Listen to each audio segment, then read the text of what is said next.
আসসালামু আলাইকুম। ওয়ালাইকুম আসসালাম। আপু কেমন আছেন? ভালো আছি, আপনারা কেমন আছেন? জি আলহামদুলিল্লাহ ভালো আছি। তো আপু আপনার নামটা বলবেন? নাম মায়া। Home district? বগুড়া। বগুড়া। আপনার পরিবারে কে কে আছে? পরিবারে আমার আম্মু আছে আর ছোট একটা ভাই আছে। আম্মু আছে আর ছোট একটা ভাই আছে। হ্যাঁ। তো আপনাদের পরিবারটা কিভাবে চলে? পরিবারটা অনেক কষ্টেই চলে। আমার আম্মু অন্যজনের বাসায় কাজ করে, আর মাঝে আমি অন্যজনের বাসায় সেলাই মেশিনে কাজ শিখতেছি।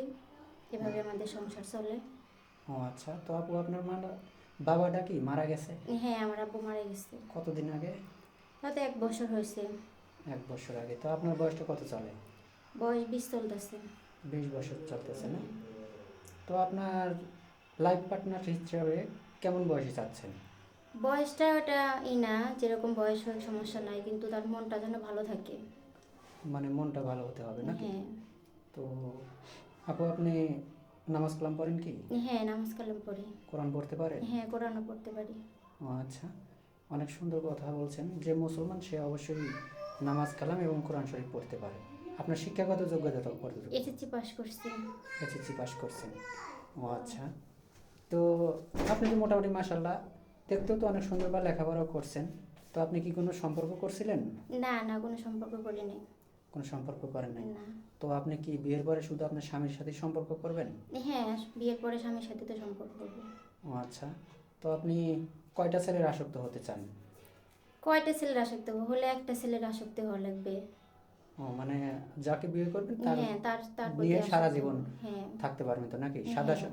লাল শাড়ি পরে যাবেন তার বাড়িতে, সাদা শাড়ি পরে যেন বের হতে পারেন, এটাই হ্যাঁ। তো আশা নাকি? হ্যাঁ, এটাই আশা। নাকি বারবার লাল শাড়ি পরার আশা আছে? না, না, ওই আশা থাকবে কেন? ও আচ্ছা। যাক মাশাল্লাহ অনেক সুন্দর কথা বলছেন। তো আপু আপনার কি ফোন আছে? না, না ভাই, আমার কোনো ফোন নাই। তো আপনার সাথে তাহলে যোগাযোগ করবে কিভাবে? এখন আমার যদি কেউ পছন্দ করে থাকে, তাহলে তার একটা ফোনের ব্যবস্থা করে দিতে হবে। তার সাথে আমি ফোনে ব্যবস্থা করে দিলাম, তার সাথে যোগাযোগ করতে পারবো। ও আচ্ছা। তো অনেকেই বলে যে ভাই আপনাদের চ্যানেল থেকে যদি কোনো মেয়েকে ফোনের ব্যবস্থা করে দেওয়া যায়, কিছুদিন কথাবার্তা বলার পর কিছু টাকা পয়সা নেওয়ার পরে আর ফোন কথা বলে না বা ব্লক করে দেয়, এরকম করবেন কি কখনো? না, না, ওরকম করবো না। এরকম করলে কিন্তু আইনগত যে ব্যবস্থা সেটা কিন্তু আপনার উপর গ্রহণ করা হবে, জানেন তো নাকি? হ্যাঁ, জানি। ও আচ্ছা। যেন আমাদের এখানে যদি এরকম করে তা আমাদের চ্যানেলের মানহানি হয় বা আমাদের অনেক ছোট হতে হয়। তা আশা করি এরকম কখনো করবেন না। ঠিক আছে? তো আপনি যদি কোনো প্রবাসী ভাই বা কোনো দেশের ভাই যদি বিয়ে করে আপনাকে বাড়িতে রেখে সে অন্য জায়গায় কর্মস্থলে থাকে, তো হয়তো বা তার বয়সটা বেশি, দেখতে ওরকম সুন্দর না, তো যদি আপনাকে কোনো সুদর্শন ছেলে পছন্দ করে আপনাকে প্রেমের প্রস্তাব দেয় বা তার হাত ধরে পরপরি করে চলে যাবেন না? না, না, তা যাবো না আমি। সত্যি কথা বলতেছেন তো না? হ্যাঁ, সত্যি কথাই বলতেছি। ও আচ্ছা। তো যাই হোক মাশাল্লাহ অনেক সুন্দর কথা বলছেন আপু, আপনি দেখতেও তো অনেক সুন্দর। আশা করি ইনশাল্লাহ আপনার মনের আশাটা যেন আল্লাহ তাআলা পূরণ করে দেয়।